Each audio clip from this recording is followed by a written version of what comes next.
Welcome to exams course. So today we discuss about rules regarding the number of the noun. So friends, आज हम जानेंगे कि जो rules होते हैं जो नंबर ऑफ द नाउन के अकॉर्डिंग होते हैं वो कौन से होते हैं. तो नंबर ऑफ द नाउन के अकॉर्डिंग सबसे पहले हम ये जान लेते हैं कि नंबर ऑफ द नाउन के अकॉर्डिंग कितने टाइप होते हैं. So according to the number of the noun there are two types of noun, singular noun and plural noun.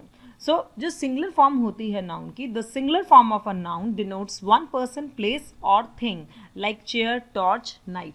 आप ये वर्ड देख रहे हो, चेयर, टॉर्च और नाइफ. जो सिंगुलर फॉर्म होती है नाउन की वो डिनोट्स करती है कि कोई भी जो चीज़ है वो एक है. इस वर्ड से, चेयर से, टॉर्च से, नाइफ से हमें ये पता चल रहा है कि ये एक है संख्या में. तो वो सिंगुलर फॉर्म है नाउन का. And the second form of a noun is called plural noun. The plural form of a noun denotes more than one person, place or thing like chairs, torches, knives. जो second form है according to the number of the noun वो है plural form. Plural form noun का हमें ये बताता है कि कोई भी जो चीज़ है वो एक से अधिक है. लाइक अगर हम चेयर्स वर्ड यूज़ कर रहे हैं तो उससे हमें पता चल रहा है कि वो एक से ज़्यादा है. टॉर्चेज हैं तो एक से ज़्यादा है. तो इस तरीके से according to the number of noun there are two kinds of noun, singular noun and plural noun. उसी से रिलेटेड जो रूल्स हैं उसके बारे में आज हम बात करेंगे. So first rule is there are some nouns that have the same form in singular as well as plural form. कुछ ऐसे नाउन्स होते हैं जो कि सेम फॉर्म में यूज़ होते हैं. लाइक वो सिंगुलर में भी एक जैसे रहते हैं और प्लूरल में भी ऐसे रहते हैं. लाइक एक वर्ड है डियर, हिरन. अगर एक हिरन है तो भी हम डियर वर्ड यूज़ करते हैं, DEER. और अगर एक से ज़्यादा हिरन होते हैं तो भी हम डियर वर्ड ही यूज़ करते हैं. ऐसे ही एक वर्ड है फिश. अगर मछली है तो भी हम उसके लिए वर्ड जो यूज़ करेंगे वो फिश रहेगा. प्लूरल फॉर्म में यूज़ होगा अगर उसका तो भी वो फिश ही रहेगी, फिशेज नहीं रहेगा. अगर हम हिंदी में देखें तो मछली का बहुवचन मछलियाँ हो जाता है, लेकिन इंग्लिश में कुछ वर्ड्स ऐसे होते हैं, कुछ नाउन्स ऐसे होते हैं जो कि सेम फॉर्म रहता है उनका, सिंगुलर में भी और प्लूरल में भी. लाइक जैसे आपको यहाँ पर एग्जाम्पल दे रखा है, डियर वॉज कॉट, हिरन पकड़ा गया, एंड डियर वर कॉट, हिरन पकड़े गए. तो भी यहाँ पर ये जो डियर वर्ड है वो चेंज नहीं हुआ, क्योंकि दोनों ये सिंगुलर में भी यही वर्ड यूज़ होगा और प्लूरल में भी यही वर्ड यूज़ होगा. कुछ नाउन्स ऐसे होते हैं जो सेम फॉर्म में रहते हैं, सिंगुलर में भी और प्लूरल में भी. सेकेंड रूल है nouns denoting large numbers are used both in singular and plural form. ऐसे नाउन्स जो कि लार्ज नंबर को डिनोट्स करते हैं तो उसके साथ उसको हम यूज़ करते हैं सिंगुलर फॉर्म में भी और प्लूरल फॉर्म में भी यूज़ करते हैं. Like she paid 800 rupees for this pair of shoes. इस पेयर ऑफ शूज़ के लिए उसने 800 रुपीज़ पे किए. तो यहाँ पर 100 जो वर्ड है इसको हम हंड्रेड्स नहीं लिख रहे हैं, 100 लिख रहे हैं. तो कहने का मतलब ये है कि एक लार्ज नंबर को डिनोट कर रहा है ये. तो जो नाउन्स लार्ज नंबर को डिनोट करते हैं वो सिंगुलर में भी यूज़ होते हैं, वो प्लूरल में भी यूज़ होते हैं, दोनों ही फॉर्म में यूज़ होते हैं. फर्स्ट एग्जाम्पल में ये एज अ सिंगुलर यूज़ हो रहा है. नेक्स्ट एग्जाम्पल है India again lost the series. यहाँ पर जो सीरीज वर्ड है वो एज अ प्लूरल फॉर्म में यूज़ किया जा रहा है. तो इस तरीके से जो लार्ज नंबर्स होते हैं नाउन्स के वाले वर्ड होते हैं वो यूज़ किए जाते हैं सिंगुलर में भी और प्लूरल फॉर्म में भी. Next rule is meaning of some nouns in plural forms is very different from the meaning of nouns in singular form. Hence that form should be used which will convey the right meaning. कुछ nouns के जो meaning होते हैं वो plural forms में बड़े different होते हैं उन नाउन्स से जो सिंगुलर फॉर्म में होते हैं. यानी कि एक वर्ड जिसको सिंगुलर फॉर्म में यूज़ किया गया है उसका मीनिंग अलग हो जाता है, और अगर हम उसे प्लूरल में यूज़ कर रहे हैं तो वो उसका मीनिंग अलग हो जाता है. ऐसा तो नहीं है, आपने ये देखा होगा कुछ वर्ड्स ऐसे होते हैं जैसे चेयर है, अगर हम उसका प्लूरल देखेंगे तो वो चेयर्स रहेगा. कुर्सी है, कुर्सी से कुर्सियाँ बन जाएंगी, तो वो तो सेम ही मीनिंग रहा. लेकिन कुछ नाउन्स ऐसे होते हैं जिनको अगर हम सिंगुलर फॉर्म में यूज़ करते हैं तो उनका मीनिंग कुछ और हो जाता है, और जब हम उसे प्लूरल फॉर्म में यूज़ करते हैं तो उनका मीनिंग डिफरेंट हो जाता है सिंगुलर से. तो वो फॉर्म जो यूज़ होती है वो कन्वे करती है राइट मीनिंग को, वो होती है अकॉर्डिंग टू द सेंटेंस. जैसे कि यहाँ पर मैंने आपको गुड और गुड्स का एग्जाम्पल दे रखा है. First example is the conflict between good and evil is ages old. जो कॉन्फ्लिक्ट है गुड और ईविल के बीच में वो एजेस ओल्ड है, यानी कि अच्छे और बुरे के बीच में जो विवाद है वो बहुत पुराना है. यहाँ पर गुड का मीनिंग आ रहा है अच्छा, तो फर्स्ट एग्जाम्पल में the conflict between good and evil is ages old, जो कि विवाद है अच्छे और बुरे के बीच में वो बहुत पुराना है. And second example is we produce goods at competitive prices. हम यहाँ पर गुड्स जो यूज़ हो रहा है, यहाँ पर सामान की बात हो रही है. गुड्स मीन्स सामान. तो हम जो सामान प्रोड्यूस करते हैं वो कॉम्पिटिटिव प्राइजेस पे करते हैं.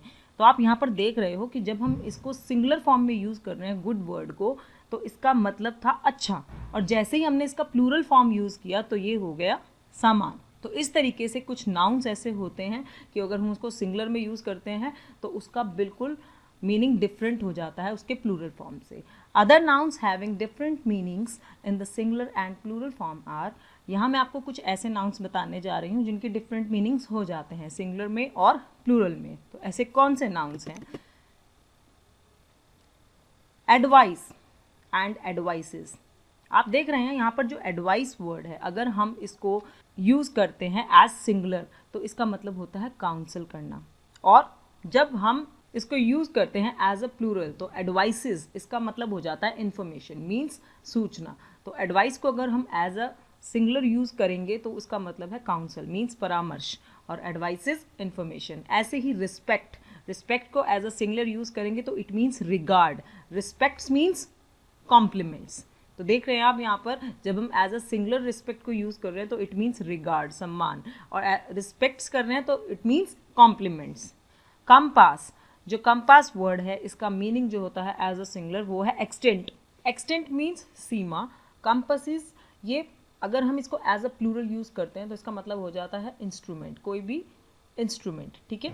नेक्स्ट है custom. Custom word as a singular use हो रहा है तो इसका मतलब है हैबिट, आदत. कस्टम्स जब हम वर्ड यूज़ करते हैं तो इसका मतलब होता है ड्यूटीज लिवाइड ऑन, यानी कि लगाया गया शुल्क.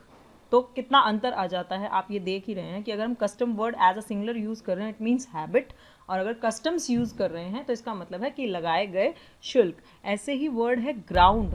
अगर ground word as a singular use हो रहा है तो it means earth, and as a plural अगर हम इसे यूज़ कर रहे हैं ग्राउंड्स तो इट मीन्स रीजन्स. कई बार हम कह देते हैं कि ये चीज़ हुई लेकिन किन ग्राउंड्स पर हुई, किन कारणों पर हुई. तो ग्राउंड्स जब हम वर्ड यूज़ करते हैं एज अ प्लूरल तो इट मीन्स रीजन्स. तो कुछ ऐसे नाउन्स होते हैं कि उनका डिफरेंट मीनिंग हो जाता है. सिंगुलर अलग होगा, प्लूरल अलग होगा उनका meaning. So as a singular जब हम उसे यूज़ करेंगे तो वो बिल्कुल डिफरेंट होगा प्लूरल के मीनिंग से. Next is some noun words have two plurals with different meanings, so that plural form should be selected which will convey the right meaning. कुछ नाउन वर्ड्स ऐसे होते हैं जिनके दो प्लूरल्स होते हैं और दोनों ही प्लूरल्स का डिफरेंट मीनिंग होता है. ऐसा एक वर्ड है क्लोथ्स. क्लोथ्स को हम आपने देखा होगा कि CLOTHES भी लिखते हैं प्लूरल में और CLOTHS भी लिखते हैं, और दोनों का ही डिफरेंट मीनिंग है.